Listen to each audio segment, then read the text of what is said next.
say welcome here. First time I came here was 20 years ago, because I've been a member of this club for a long time. Ray told a joke, but I came back anyhow. So I just want to share that with you.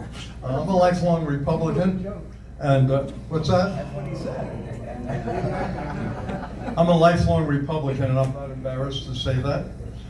Most of you guys know me, but I'm going to try and give a real quick thumbnail sketch. I grew up in New York. We were very poor. I didn't know I was poor. I didn't find that out till much later. But I was taught two things as a youngster. The first is how blessed we are to be here in the great United States of America, because our family lost so many people in the war that hadn't come back. That was number one. And number two, that no matter what I do when I grow up, I have to give back to make this place a little bit better for our children and our children's children. That's what I've tried to do. I came here to retire. I first came here in the late 60s. My former in-laws had one of those $9,000 houses that are now worth $250,000 or $60,000 off of Midway. And I knew then that this is where I wanted to retire. And the joke is, my former father-in-law took me around to show me an amazing, like 15 to 20 waterfront lots that were $500.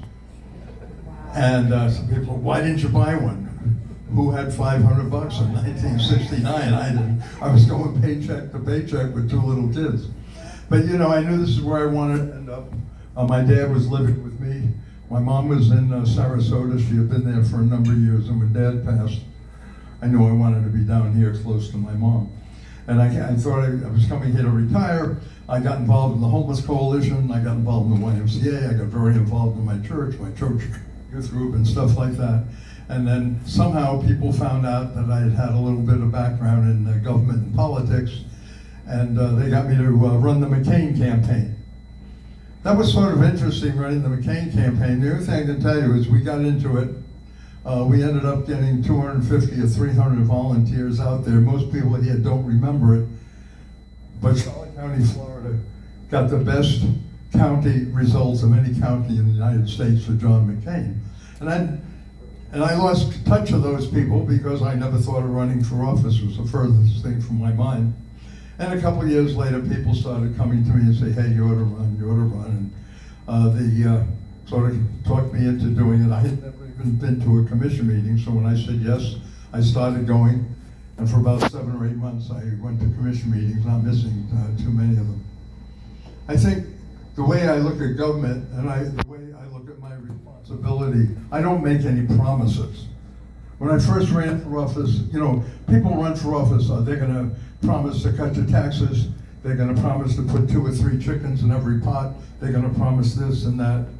In all my years in elected office, I've made one promise: to take my experience, my academic experience.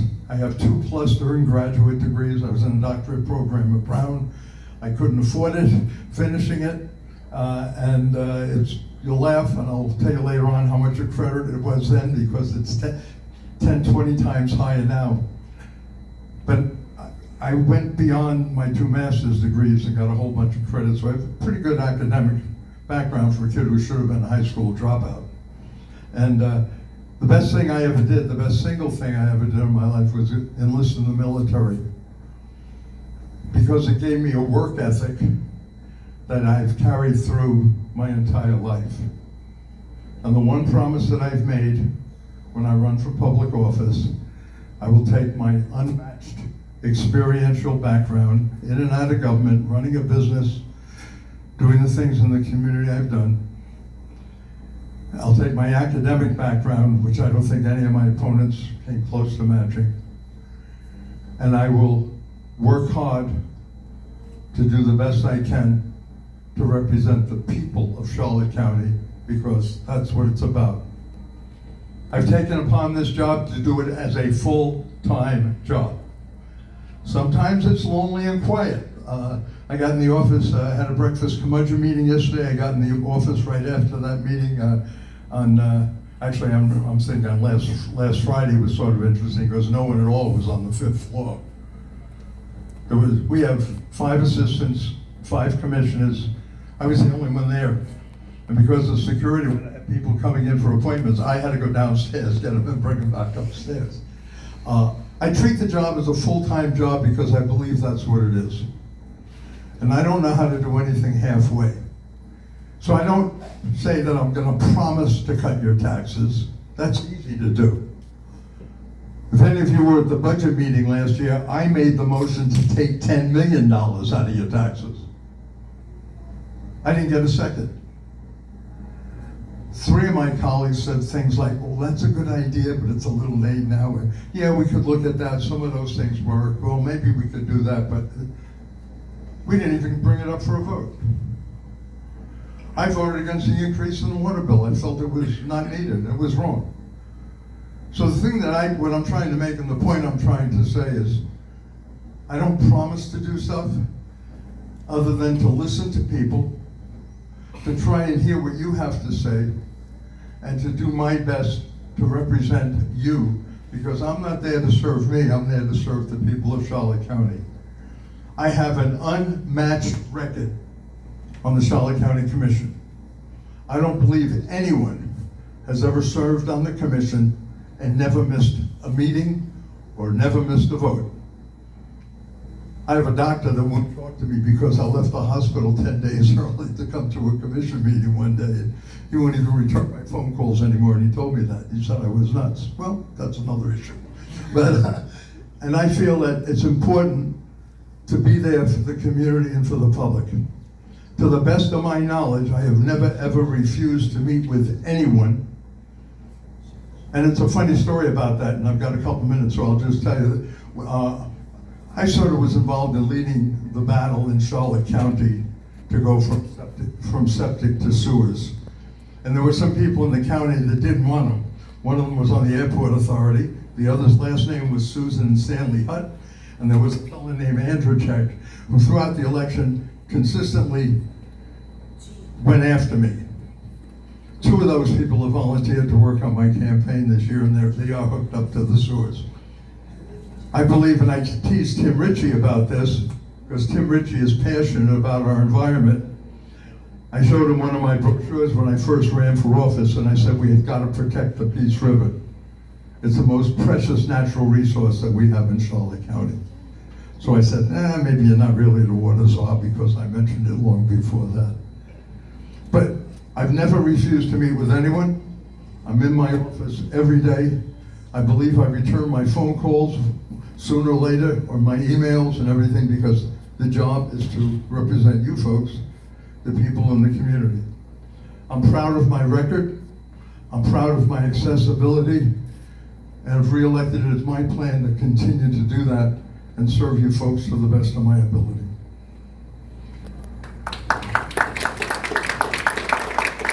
The first question, I'm not really sure, and I'll tell you why, and I know what you're going to ask me. The reality is, I never get involved in finances on my campaign. We don't have any paid people on my campaign. Everyone's a volunteer. We had almost 30 of them that met with me Saturday morning, and we went out and knocked on and went to about close to 800 doors Saturday, and it was warm ended up Saturday.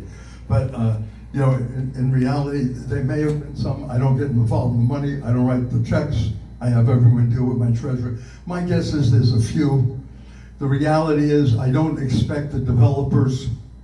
There was a letter, the editor in the paper today dealing with that. I don't even know the person. I don't have any idea who the person is. I may have gotten some checks for some developers, I'm not sure. But I know I'm not the developer's candidate. I do believe in and strongly support, because I'm a constitutionalist, our constitutional right to self-development on a piece of property we own. However, I have consistently been against density, particularly the 200 units that Pulte wants, because it'll destroy that neighborhood. And I haven't made a secret about that. So that's sort of where I stand on development. Lately, I'm sure there were times, if I look back, where I voted for a couple, but pretty much I'm voting against increased density right now, because we're at the point that if over-density and increased density is going to begin to destroy the integrity of our communities and our neighborhoods. And the state has overridden so much of what we do in Charlotte County now.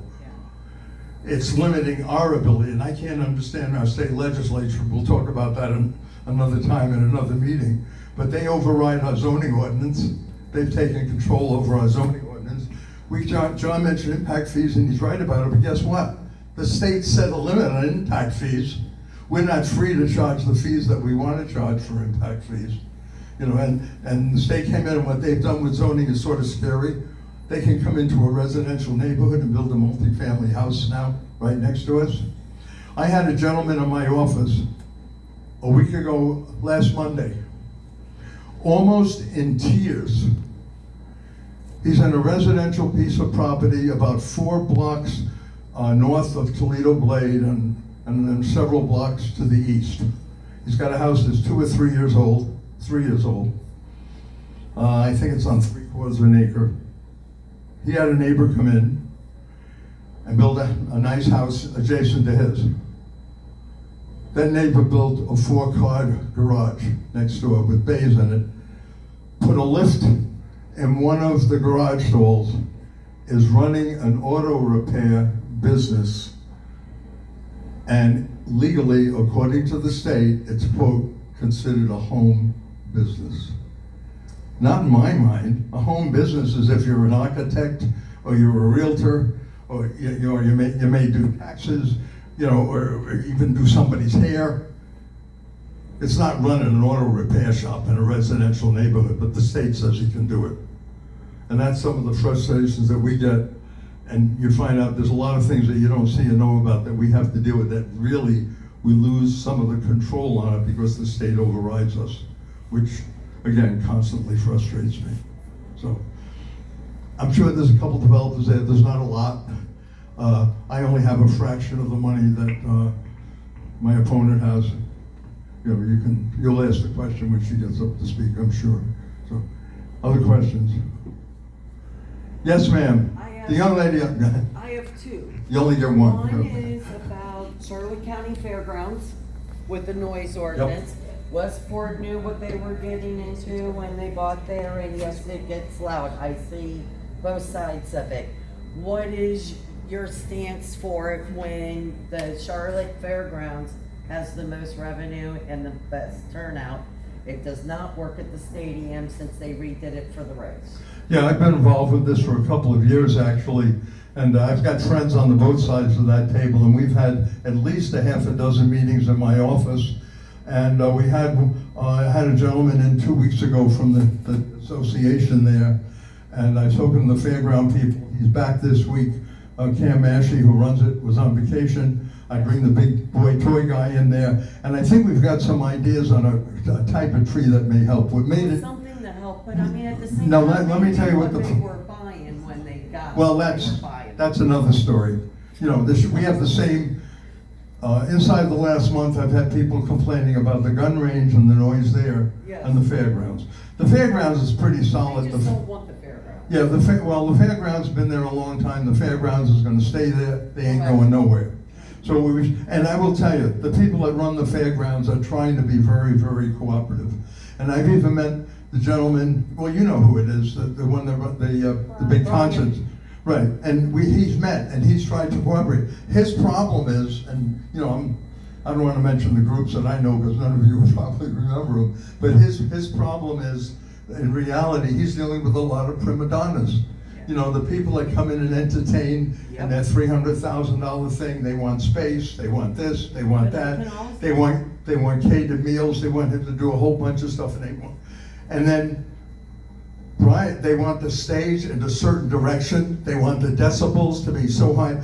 And Brian has tried to move the stage, and we've tried to accommodate the people, but we turn it down too. What's that? And we do turn down the volume at 9 o'clock. Yeah, Start turning it down. And so it's a problem. The reality is, and it's unfortunate, the fairgrounds have been there for a long time. Now, I don't know real estate that well in Florida. I do know that if you follow the code of a realtor, which is the National Association of Realtors, you would have to disclose that there was a fairground there. And the realtor would be required to do that. I'm not sure if how that works here in Florida, but a lot of the people didn't know the fair. But we've got another meeting coming up next week on that. But the same thing with the gun range. And the sheriff's done everything he can do. It's a similar situation. The sign was out there, gun range. They built the houses behind that, and there's a couple people upset with the noise there. And we designed the place to be as quiet as possible. But in all honesty, I've had 8 or 10 meetings in my office in the last several months on this. And I think we're trying to work a deal planting some kind of trees. Good, because going across the street ain't it. Sorry. No, oh yeah, I did, no, hold on, because the people asked, and Brian asked as well, could we use the county facility, and use the field there? Brian has asked, and the people have asked, and the county says, no, it's not safe, we can't use the grass, it wouldn't work there, we've tried that too. And I got that memo like about a week ago. Thank you.